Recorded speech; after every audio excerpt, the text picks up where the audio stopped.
Welcome back to Random Info Corner as I take you on another informative video. I am your host Mini Tiny, and today we'll be talking about finding your media and genre. For those who are looking for media, you must remember that art isn't limited to a pencil and a piece of paper. Art is everything. It can be with a pen or charcoal, markers or paint, sculpting or 3D modeling. There are so many different ways to make art, but unfortunately, you have to try them all to see what you like and don't like. Sometimes, you're better at one thing versus the other, but you won't know it until you try it. Art school is a great way to learn what types of art there is. But if you don't wish to go back to school, then it's not a problem. You just have to figure out what you're good at on your own. This can also save you hundreds of dollars when you try smaller and cheaper stuff, rather than having to buy top-of-the-line equipment.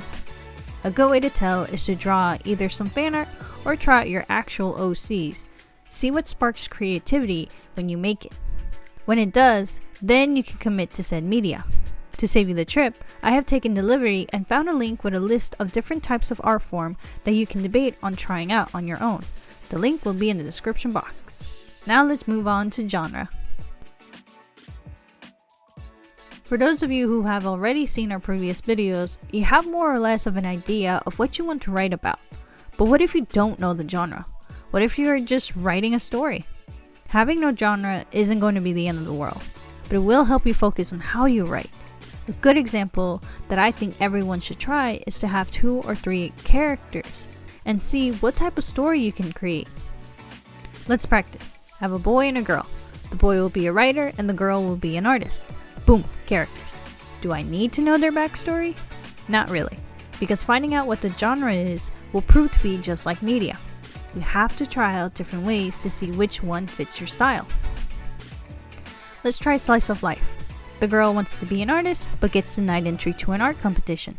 The boy likes the girl and secretly writes her love notes to cheer her up and remind her that her art is one of a kind. A quick and simple summary. That's what you are going for. Let's try another. This time, horror mystery. A boy writes about the nightmares he has in his journal. The journal gets lost. The boy tries desperately to find the journal, but it's too late. Someone has brought his nightmares to life. Same characters, different genre. But you don't have to be limited to what you choose. You can switch the roles. The characters can be animals. Let's try cats. Here is my final example involving crime. A stray cat finds herself caught in the middle of a dilemma. Her feline friend has just stolen the famous artifact, the final supper. She is torn between writing the truth or keeping up with the lies. Each story sounds similar, but they are each different in their own way. Remember, this exercise is only there to help you find out which genre you're good at. But don't assume I don't have a link with a list of genres you can see for yourself. Of course, you're going to have to click the description box to check it out.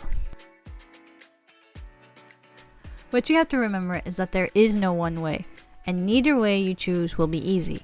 Don't give up on the first try. But if you know that it just isn't working out, then move on. Don't push yourself. Remember, practice first. Write or draw the final piece later. Learn to grow, because if you don't, then you'll always be stuck with a blank sheet of paper. If you need reassurance, you can always look in the description box below. Share this knowledge with other people who might be interested. And remember, I got your back. This has been your host Mini Tiny, wishing you a day of training.